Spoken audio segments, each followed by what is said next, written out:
Bismillahirrahmanirrahim. Assalamualaikum warahmatullahi wabarakatuh. Semangat perubahan, salam kedaulatan rakyat.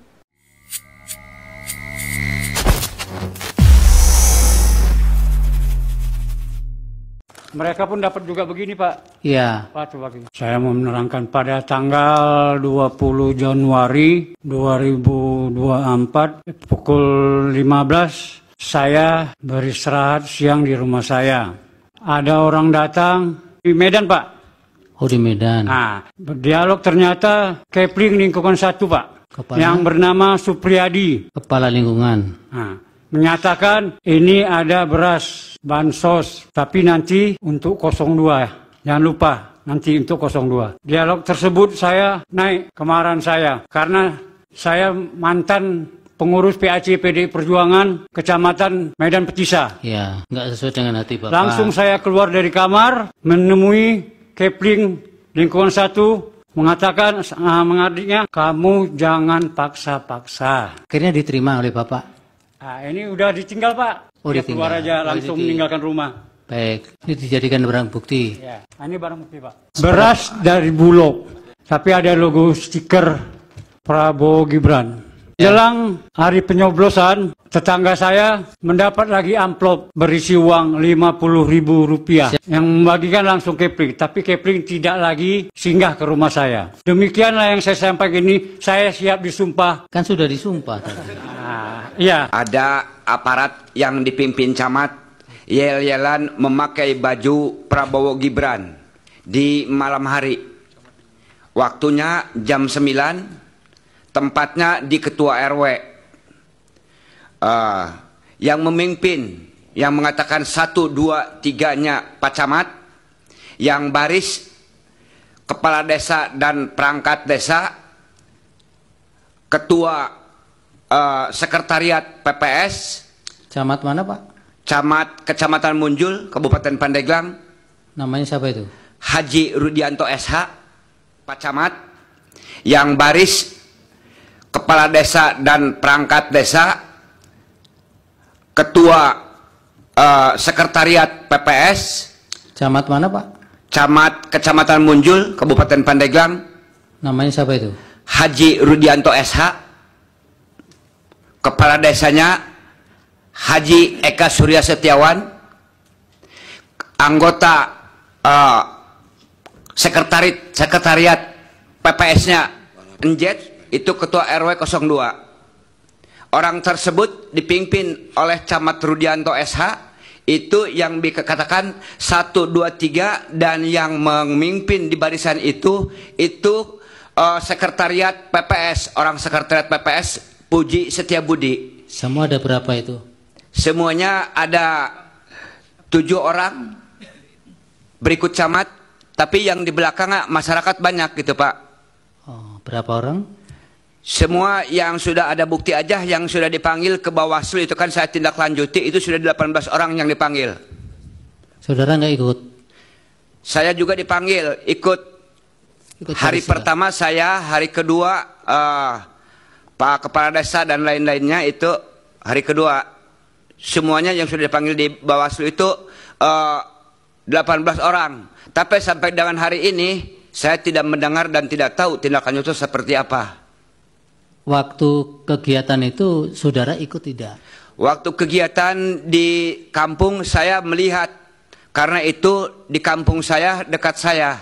Tidak ikut ya, tapi ya? Tapi tidak ikut saya, karena orang-orang itu semua sudah tahu bahwa saya orang kader PDI Perjuangan. Oh. Begitu, Pak. Dan waktu itu, waktu kejadian itu kan malam hari Selasa malam Rabu. Tanggal 6 malam tanggal 7. Pas tanggal 7-nya saya langsung laporkan ke Panwas. Panwas. Ini sebentar. Ini kegiatannya seperti apa sih, Pak? Forumnya kegiatannya itu, mohon maaf ya saya praktekkan ya. Sebentar ya, saya berdiri ya. Kan orang itu berbaris semua. Berbaris. Di lapangan ini? Di depan rumah, di ketua RT. Pak Camatnya di depan. Yang di sininya kepala desa. Yang di sininya tokoh masyarakat yang ke satunya. Itu yang mimpin yelnya itu orang sekretariat PPS. Kami relawan Iing siap untuk memenangkan Prabowo Gibran 1 putaran. Siap, katanya semua kan begitu. Camat, HP-nya di sini, dipegang, gitu. Dan setelah itu, ini 18 orang ya? Setelah itu gitu Pak, Pak Mehmet. besoknya kan saya lapor ke Panwas. Saya lapor ke Panwas tanggal 7 jam 9 pagi. Melaporkan. Laporkan, ditangani. Ada buktinya, bukti saya laporannya saya udah berikan ke tim hukum saya. Bukan, Pak Mehmet nggak dokumentasikan lewat Iya. HP, lewat.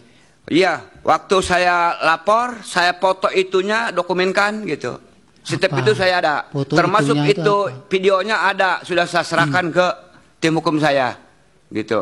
Oh, tim hukumnya sudah jadi bagian dari alat bukti, Pak Udah Pak. Mulia? Jadi saya nggak ngarang-ngarang Pak, karena udah disumpah dari pagi. Iya. Saya orang Islam lagi puasa Pak.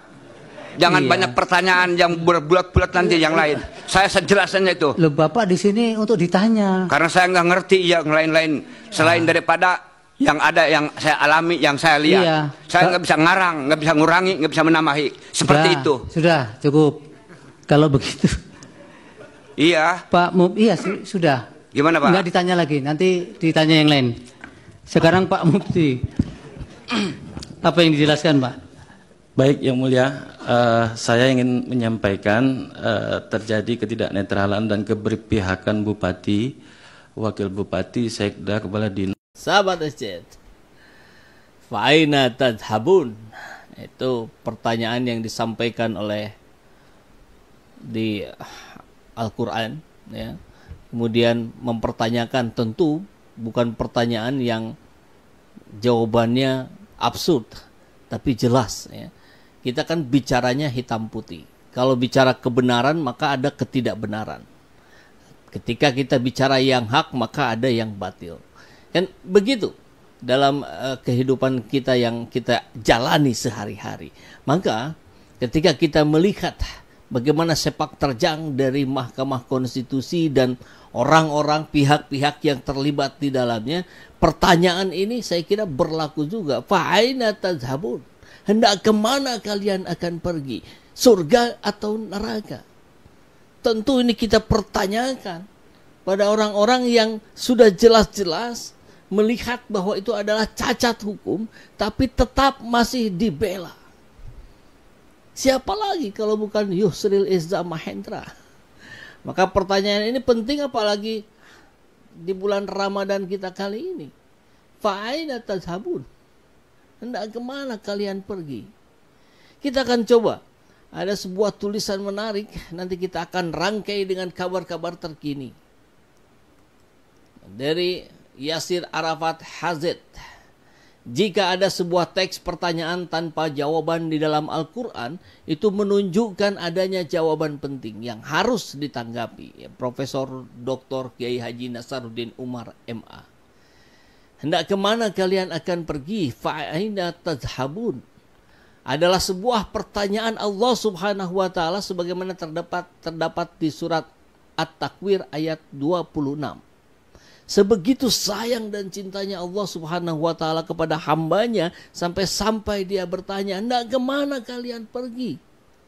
Ayat ini seperti mengingatkan kita tentang visi dan misi kehidupan kita, untuk apa kita dilahirkan ke bumi. Bekal apa saja yang sudah disiapkan untuk menjalani hidup. Berapa banyak amal yang sudah kita lakukan selama hidup. Apa tanggung jawab di balik semua kehidupan ini? Apakah kadar pahala lebih banyak dibanding dosa? Atau jangan-jangan dosa yang mendominasi? Tentu ini pertanyaan juga untuk kita semua. Menurut tafsir ringkas di Kementerian Agama RI surah At-Takwir ayat 26 ini tentang pertanyaan Allah Subhanahu wa taala, kemana kamu akan pergi? Jalan mana yang akan kamu pilih untuk menemukan kebenaran? Tidak ada yang lebih terang daripada jalan yang dijelaskan oleh Al-Quran. Dari pihak terkait ada pertanyaan? Terima kasih yang mulia. Saya bertanya pada Saudara Dadan, saksi. Saudara saksi, Saudara Dadan, apa saudara kenal dengan pensiunan TNI yang bernama Yosep tadi? Jelas kenal Pak, soalnya rumahnya 5 meter. 5 meter dari mana? Dari rumah saya. Baik.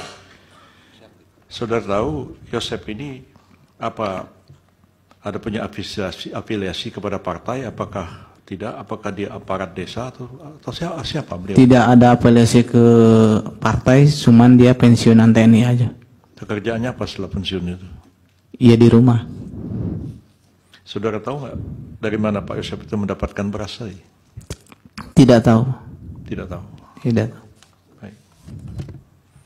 Cukup. Cukup. Silakan.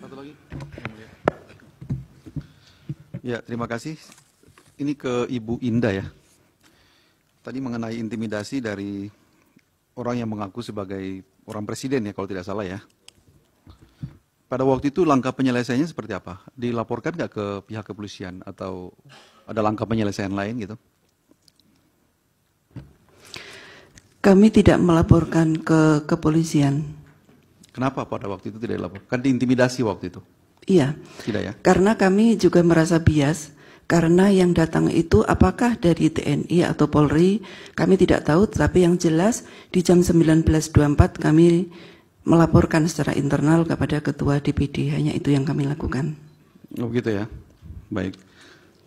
Kemudian untuk nanti langsung aja dijawab sekalian saja, Pak Mehmet, Pak Mukti, siapa lagi nih? Maruli, kemudian Nendi, sama Pak Suprapto. Ini kejadian-kejadian ini ditindaklanjuti tidak sama Bawaslu atau dilaporkan ke Bawaslu atau Panwas maksudnya? Mungkin demikian pertanyaan kami cuma itu. Kalau Pak Mehmet sudah lapor. Kalau dari saya, Pak Mehmet ya, dari Panwas saya laporkan, Panwas lapor ke Bawaslu, tapi sorry. Sampai sekarang nggak ada laporan lagi kemana-mana. Udah cukup tadi informasinya. Iya, mungkin saya salah sebut. Yang lain aja yang mungkin belum ada klarifikasi mengenai itu. Itu aja yang mulia.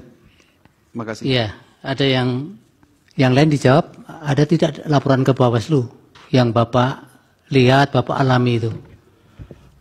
Kalau saya langsung koordinasi dengan pimpinan partai, tetapi secara personal sebenarnya saya ada komunikasi dengan pengawas pemilu, cuman karena mendapat respon yang juga kurang memuaskan, akhirnya kita mengikuti petunjuk partai untuk nanti akan ditindaklanjuti. Ya, tapi Bapak sendiri tidak ya, Pak Mukti? Ya. Tidak ya, tadi sudah jawab juga ya. Pak Prapto apa atau Pak Nendi dulu? Saya juga tidak melapor. Tidak ya. Pak Prapto juga tidak? Tidak. Pakai mic Pak, ini direkam soalnya untuk berita acara dulu. Kalau saya tidak saya langsung melapor pada pimpinan partai.